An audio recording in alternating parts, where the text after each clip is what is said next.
Dhaggeeffattoota keenya kabajamoo kun hordofaa jirtu Oromiyaa Dijiitaal Miidiyaa. Oromiyaa Dijiitaal Miidiyaa irratti yaada dhuunfaa, yaada mataa kiyyaa waan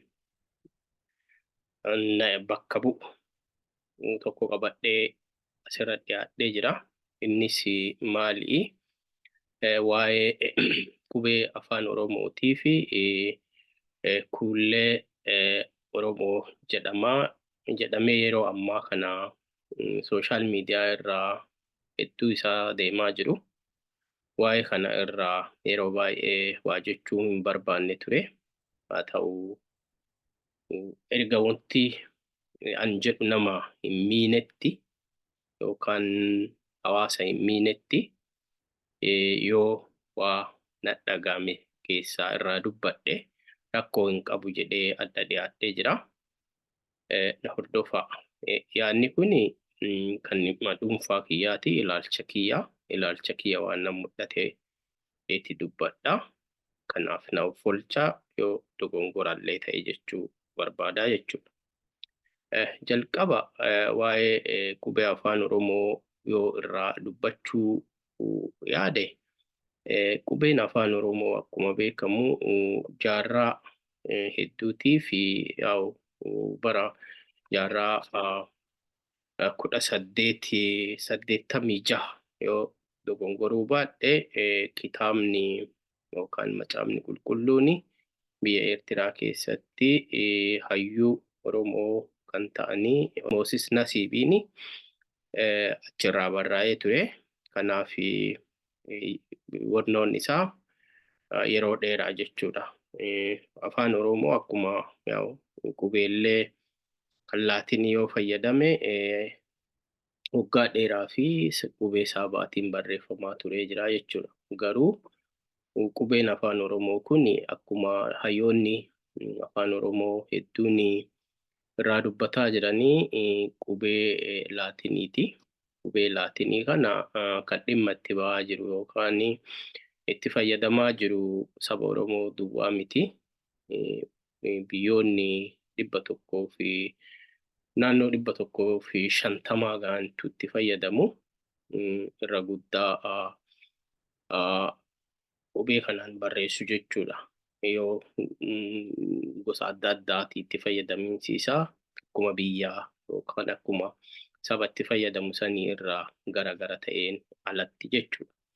Kanaaf qubeen kun immoo akka qubee afaan Oromootitti ka'as ba'ee Oromoon itti fayyadamaa ture dhiyoo illee yoo ta'ee jedhe garuu qubee kana uumuu fi qubeen kanatti akka fayyadamnuu fi hayyoonni keenya Oromoo namni ammaan dura maqaa dha'e akkuma Onesmoosis Gammachiis Abbaa Gammachiis jennuuni isaa fi akkasumas Hayilee Fiidaa Dr. Hayilee Fiidaa namoonni akka Sheek Muhammad Rashid fi Bakrii Saabaloo fi hayyoonni biroo hedduun waa'ee uumama qubee kanaan wal qabatee namoota hedduutu ka'a itti fayyadamaa turaniiranillee jechuudha. Qubee kana uumanii saba Oromootiif kennanii jiranii.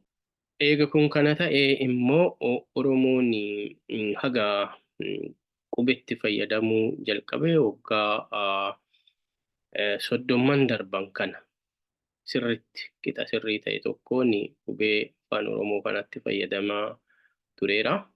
Itti fayyadamaas jiras jechuudha. Immoo qubee kanatti yeroo fayyadamu Oromoon qubeen afaan Oromoo qubee laatinii kunini rakkoo qabaa isa jedhuufi guutumaan guututti rakkoo qaba jechuullee yoo baannee jenne qubeen dachaasaa ta'uu yeroo sababa hedduu fi sirrii afaan seera afaanii guutuu bakkoonni itti dadhabu hedduun ni jiranii.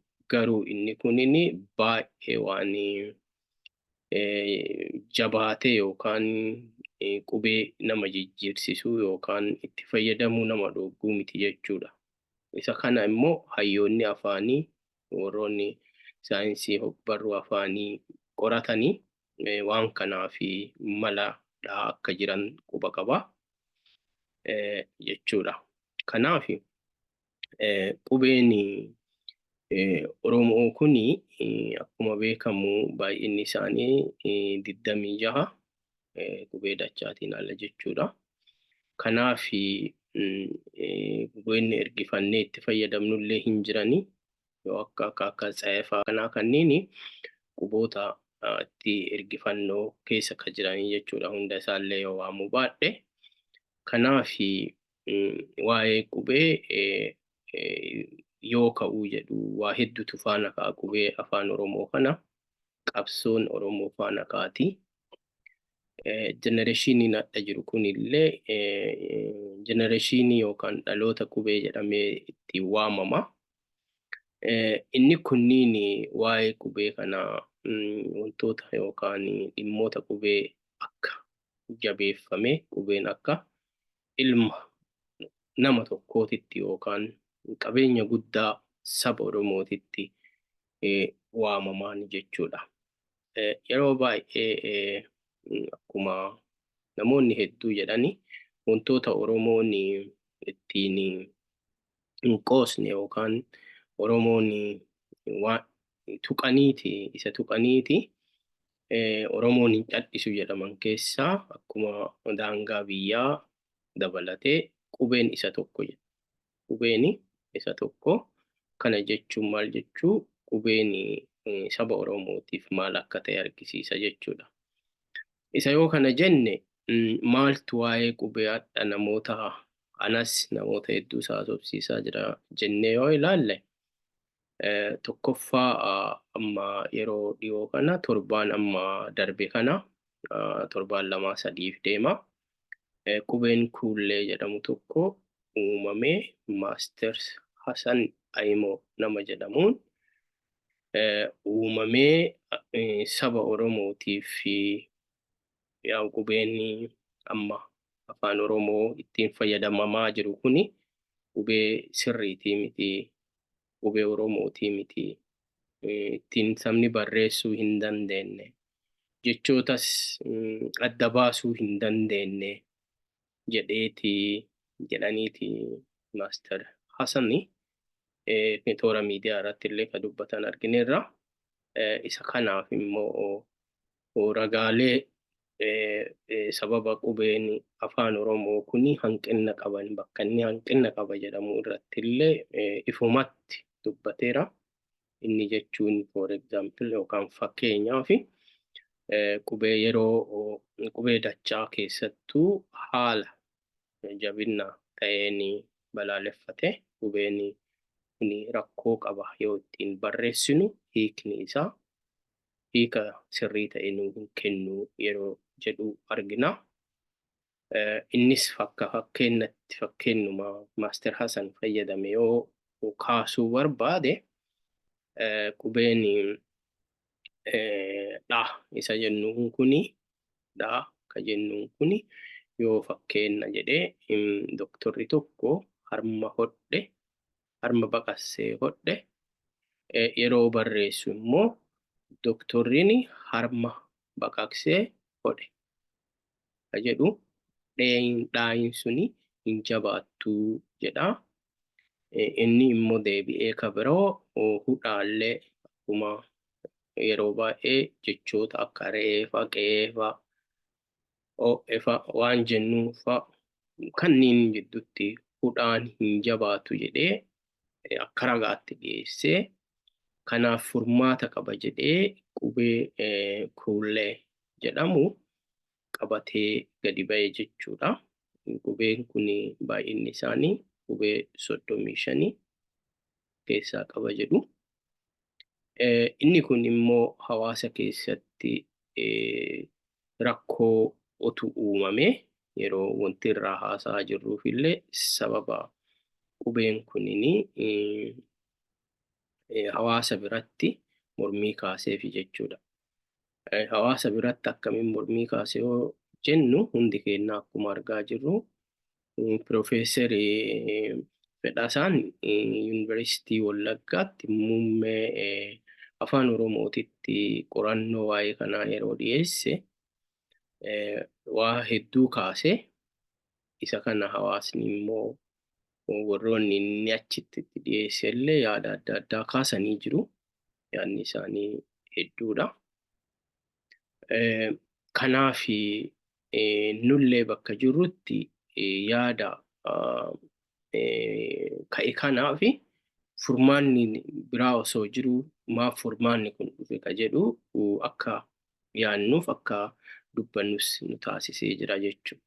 Kanaaf isa kana jechuun maal jechuu namni tokko waa hin qoratin namni jedhu nama yookaan waa'ee qorannoo yookaan waa'ee barumsaa waa'ee yookaan jijjiiramaa quba hin qabne jedhee yaada. Namni tokko waa uumuu waa qoratu mirga dhala namummaan isaa kenname waan ta'eef waan dandeettiitti qabu hunda qoratee haala bifa qixa ta'een bifa bareedaa ta'een namaa dhiyeessuun mirga isaati. Mirgi Maaster Hassanii kabajamuufii qaba jedhee yaada. Akka nama kiyya akka yaada kiyyatti maali waa uumuu mirga isaati. Isa sanaaf immoo uumee immoo qorannoo dhiyeessuu illee mirga qaba. Kun akka mirgaatti ta'ee osoo jiru yeroo baay'ee wanti nu qoranne wanti nu uumnu suni yoo hawaasa walitti buusa ta'e sirrii hin ta'u. Mormiin irraa qaqqabnu bifa inni yookaan karaa yookaan daandii inni keessa dhufetutuyyuu hawaasa mufachiisee nama hundaa bakka jirutti nu rifachiise jechuudha. Innis maali? Qorannoon tokko akka qorannootti gaafa geggeeffamu hayyootaan qoratama. Instituutii afaanii waa'ee afaanii yoo ta'e instituutii afaanii tokkotti dhiyaate achi irraa seerri itti bahee seeraan qoratamee achi keessatti bakka hayyoonni waan karaa ittiin deemamu erga xumuramee booda hawaasatti baya jechuudha. Kuulleen garuu isa kana eeggateeraa isa jedhu kama hundi keenya argaa jirru wanti qaaqa fideef yookaan wanti mufii fidee namoota hedduu biratti mufiin ka'ee akka qoosaatitti illee qoosoota hedduu kan amma argaa jirtan kanneen hedduu dubbatanii namoonni itti qoosanii jechuudha. Maaster Hassaniin hedduu galateeffachuu barbaada. Hedduu galatoom jedhaani. Sababni isaas maali? Kuulleen maqaan kuullee jedhu maqaa bareedaa, maqaa mishaa. Keessattuu maqaa dubartii Arsii bareedduu nu baaftee qabattee dhufuu keetiif hedduu galatoomisin jechuu barbaada. Haa ta'u Maaster dhuguma jechuu fi kalaqni kee bareedaa ta'ee osoo jiru akkaataan yookaan daandiin yookaan karaan ati keessa darbaa jirtu karaa hawaasa yookaan namoota keenya namoota Oromoo waliin bu'uu fi yeroo baay'ee rakkooleen adda addaa saba Oromoo kana kutaaleen bakka qooduuf deddeemutti wanta kana bifa kanaan qabattee nuuf fiduu keetiif xiqqoo mufii kaasee jira. Hawaasa hedduu biratti namoota hedduu biratti mufituu jira jechuudha. Inni kunis maali? Qorannoo osoo hin geggeessin kitaabichi bayuu kitaaba maxxansuu akkuma Piroofeesarii Fedhaasaan jedhani namoota 6,000 ol leenjisuu dhossaan ittiin barsiisuu kitaaba dubartoota harka kaayamee kitaabni raabsamee osoo waa tokko qorannoon kun karaa hin godhatini yuunivarsiitoota hedduu keessatti akka qorannoo yookaan akka barsiifamuuf akka wannootti yuunivarsiitii gara 19 18 irratti akka yaanni yookaan pilaaniin qabamee jiru kan dhageenye jechuudha. Inni kun maal argisiisa? Dhuguma saba hin quuqamnaaf jennu kana tuffachuu natti fakkaata. Maaliifi gaafa saba kana tuffannu waanuma ofii feene barbaanne fuunee itti feena jechuudha. Ba'aa kamuu itti baachifnaa jechuudha. Fedhii isaa malee. Kuni baratamaa dhufee jira. Namoonni waan ofii waan dhuunfaa isaatti kireet godhani fidaniiti hawaasatti kennu. Hawaasa fayyadaaf, hawaasan fayyaduu, hawaasan mari'achiisanii hawaasni irraa quban qabu. Hawaasa kana namni hundinuu Oromoo kana namni hunduu meeshaa dhuunfaa isaa godhatee jira jechuudha. Inni kun dhaabbachuu qaba. Guutumaan guututti qorannoo taanaan dhiyeessa yookaan kalaqa argannaa waan tokko waan saba kana fayyadu karaa seera qabeessa ta'een mootummaanis ta'ee miti mootummaa ta'ee namoonni waan kana respoonsera ta'anii qorannoo kana milkeessanii hawaasaan karaan ittiin gayamu kuni waan qabnu sana hawaasaan ga'uudha malee mandara keessa dhoksinee barsiisne mandara keessatti qarshii biyyuma alaa jirraaf hin qabnamaaf jecha namaaf kennine hawaasa walitti buusu hawaasa burjaajessuun waan barbaachisaati miti jedhee yaada. Kanaaf yeroo tokko tokko waan tokko hin ta'a jedhanii godhanillee yoo ta'uu dide duuba deebi'uun illee hin jira. Maaliifi waan tokko sababa kanaaf hawaasni kutaa wal dhabee amantaan wal dhabee wal qoodee hawaasa qaraa rakkoo keessa jiru. Hawaasa duraanuu gabrummaan ajjeeste gabrummaa keessa jiru. Kan inni wanti hedduu hawaasa kana miidhaa jiru immoo deebinee nu warri biyya alaa faasiliitiitii addaa keessa jiru yoo rakkoolee kana deebinee isaanitti daballa ta'e baay'ee gaarii miti jedhee yaada. Isa kana oduu dhaabbatee barbaadaa jechuudha. Akka nama waan kana itti dhiyeennaanis waa'ee qubee kanaa haa xiqqaatu haa guddatu ittiinillee barsiifneerra, ittiinillee baranneerra, ittiinillee hojjanneerra jechuudha. Waa'ee qubee afaan Oromoo kana.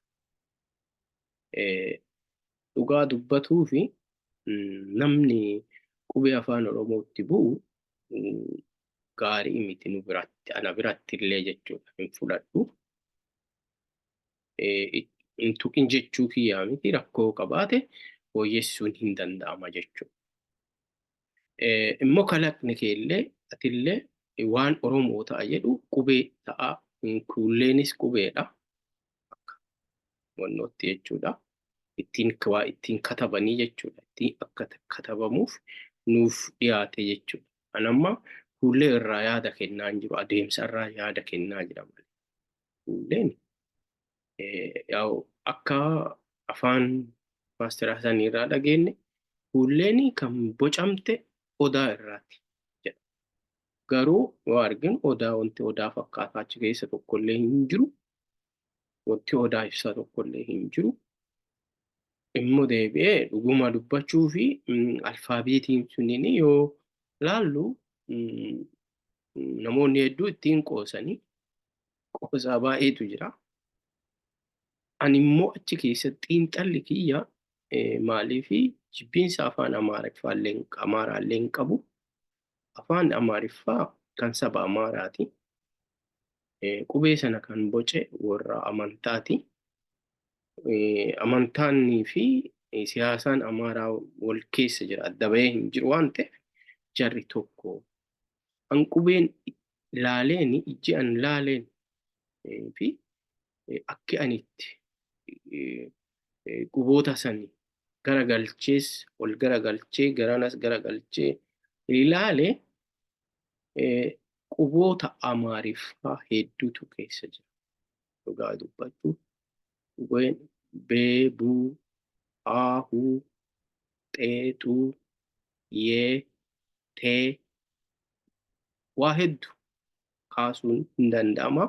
Qubeen kunini qubee Amaaraa, afaan Amaaraa kallattii garagalchuu yookiin ol garagalchuu yookiin gara bitaatti yookiin gara mirgaatti yookiin gadi garagalchuuni waan itti uumame malee waan odaa irraa bocame odaa irraa uumame waan jedhu sani maaliif osoo beeknu wal sobnare wal sobuu hin barbaachisu jechuudha. Inni kun akkasii miti irra deebi'amee ilaalamuu qaba jechuudha. Maaliif dhugaadha qorannoon hin xumurre karaa akkuma argaa jiru bakkoonni itti qorataman illee waan kana karaa adeemsa inni ittiin deeme hin beeknu jedhanii dhimma haga Piroofeesarii Fedhasaan fa'aa akka seeraa dhiyaatan illee baga dubbatamuutti ga'ee jechuudha. Garuu wantichi dhaabbate moo dhaabbanne warra waan kana uumetu beeka.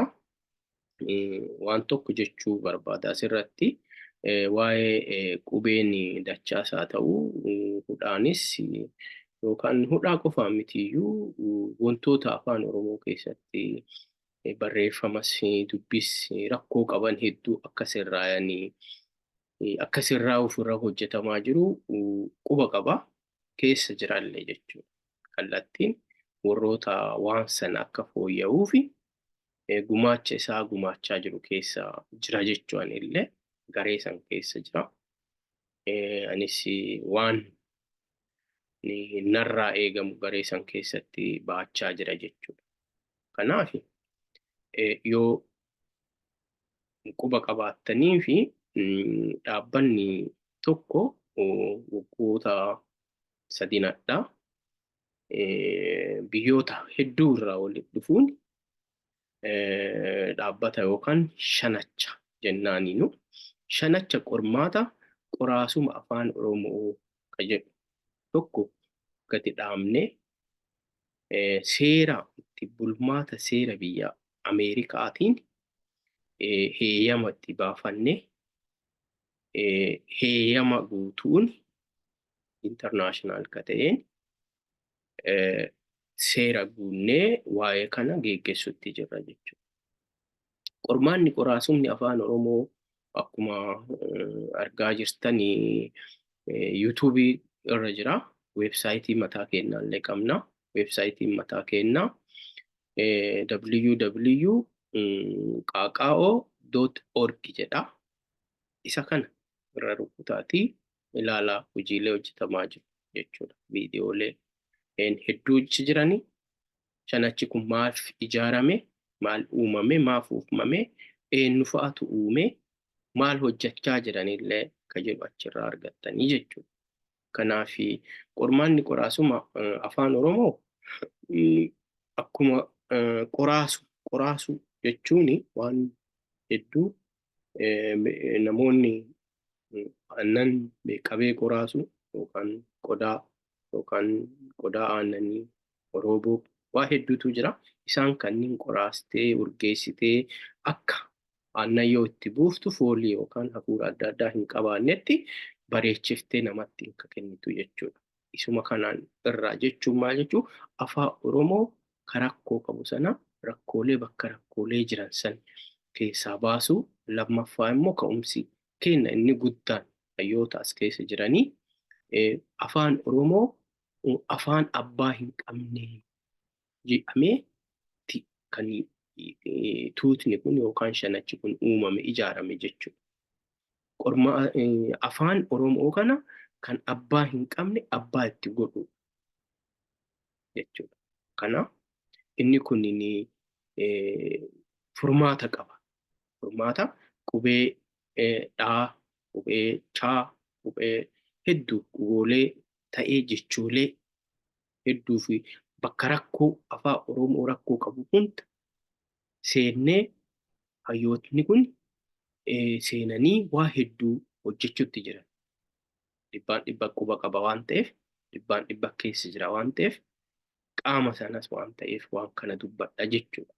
Kanaaf Maaster Hasanii fi rakkoolee sana hin furamuu jedhee dhibbaan dhibba piresentii dhibba rakkooleen afaan Oromoo keessa jiru kunniin hayyootni hedduu keessa kana waan jiraniif ni furama jedhee yaadaa jechuudha. Akka fakkeenyaatti namoota muraasa maqaa isinii kaasu yoo barbaachise hayyoota as keessa jiran Ameerikaa Minisootaa irraa Dooktarii Abdul Samad Mohammad fa'a. Akkasumas hayyuu afaanii Mohammad Amin Abbaa Biyyaa fa'a. Gara Kanaadaa irraa hayyuu saayinsii fi hogbarruu afaanii Tamaam Yusuf. Akkasumas biyya Awustiraaliyaa irraa hayyuu afaanii fi saayinsii hogbarruu afaan Oromoo afaanii obbo Qubee Oolmaa Qubee namoonni keenya hin beekna hedduun hin beektanii. As biyya Noorwee irraa immoo hayyuu saayinsii afaanii fi hogbarruu obbo Amaan Kadir Qaamsaree akkasumas ogeessaa fi hayyuu afaanii Asnaaqee Irkoo kanneen keessa jira anas dabalatee jechuudha. Namoonni maqaa hin dhoofne hedduutu jiru. Hedduun as keessatti biyya keessaa illee biyya Itoophiyaa keessaa illee Dooktor Aliimaa Jamaal fa'a. Yuunivarsiitii Wallaggaa, Yuunivarsiitii Naqamtee irraa jechuudha. Seenaa Gonfaa barsiistuu afaanii kan yeroo ammaa maastarsiisis kanaan hojjetaa jirtu. Mana Yuunivarsiitii Saayinsii fi Teekinooloojii Adaamaa irraa. Akkasumas Dooktor Abbabaa Yuunivarsiitii Finfinnee irraa. Akkasumas hedduudha namoonni amma maqaa isaanii waamee hin finnetu waan kana irratti hirmaatee hojjechuutti jira jechuudha. Kanaaf furmaanni waa'ee rakkoolee qubeen afaan Oromoo qabu hedduun ni furama jedhee yaada mana kana keessatti. Maaliif viidiyooleen hedduu kan rakkina afaanii ibsan fi furmaata itti kaayamee jiru hedduun weebsaayitii keenyaaf yuutuubii keenya jalan jira. Yuutuubiin keenya kan jedhu qaaqaa'oo yookaan qormaata qoraasuma afaan Oromoo jedha. Isas jala seenaa ilaalaa. Weebsaayitii keenyas akkasuma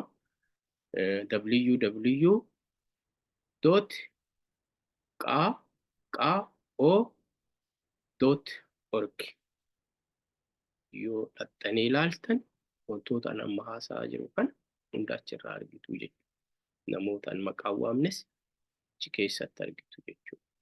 Kanaaf wanti biraa dhaamsi kiyya yeroo waa dubbannu waan dubbannuuf waa hojjennu Oromoo hojjenna yoo ta'e kutaa tokko waa hojjennu kutama yookaan magaalaa takkas ta'a ganda takka baadiyyaa takkas ta'a iddoo wiillee bakka ganda keenya mana keenyallee ta'a kallattii wanti nu hojjennu suni warra san kuma haa ta'u harkifnee gandatti amantatti finnee yoo waan tokko angodhee anam elmaarsiiti anini waa wayii uume waan anuume kana yoo kutaan Harargee yookaan kutaan Booranaa yookaan kutaan Gujii yookaan naannoon Jimmaa yookaan Wallaggaa narraa fudhachuu didee jedhee waan arsii ta'eef akkas ta'e waan amantaa kana qabaadheef akkas ta'e Rabbi jedhaa isa kana nurraa dhiisa. Waa Oromoo taanaan itti nu hojjennu Oromoo fayyadoo ta'e Oromoon waan isa fayyadu hunduma fudhata. Maaliif badhinna qabna guddaadha. Saba guddaadha. Wanti nu barbaachisaa piresentii 10 iyyuu nuuf dhiyaatee hin jiru waan ta'eef qorannoo isin godhaa jirtan amma akka Piroofeesar Fedhaasaan jedhanitti namoota 9 fuullee dabalate namoota 9tu qubee uumaa jiran. Maal beenna? Qoradhaa isallee qorachiisa. Qoratamu rakkoo qabu. Sabni Oromoo barnootaan yookaan sadarkaa kanaayyuu ga'e oduu cunqurfamu oduu gadi mataa keessa mootummaaleen dhufaa darbaan saba kana gadi dha'u sadarkaa kana gaheeyyuu waan wayii uumee qorannoof dhiyeessuuf wanti kiyya kana jedhee bahu yaaluun kanneen 9 kana keessaa karaa gabaabaatti yookaan akka gaariitti saba keenyaa galee fudhachuu dandeenyu dhufuu danda'a waan ta'eef qorannoo keessa itti fufaa. Garuu qorannoo keessan karaa seera qabeessa ta'een malee hattummaan fataa dhoksaan barsiisuun akka hin taane dhaamsa kiyyaa kana kanumaan geessaa dhiifama yoo dogongore bakka itti dogongore natti maan sirreeffadha. Nama ta'ee kan hin dogongorre jiru dogongora kiyya nan fudhadhaa jechuudha. Gara saba kamiyyuu gara Arsiitti osoo hin geessin kan Aadame bichaa ilaallata malee Arsii hin ilaallatu. Kanaaf nagayaan naa tura. Viidiyoo tana yoo isinitti tolte yoo bareedde yoo wanti an dubbadhe dhama qabaattee fi namaa taate facaasa. Yoo immoo kan nama miidhu taate facaasa. Kanaaf ulfaadhaa horaa bulaa galatooma.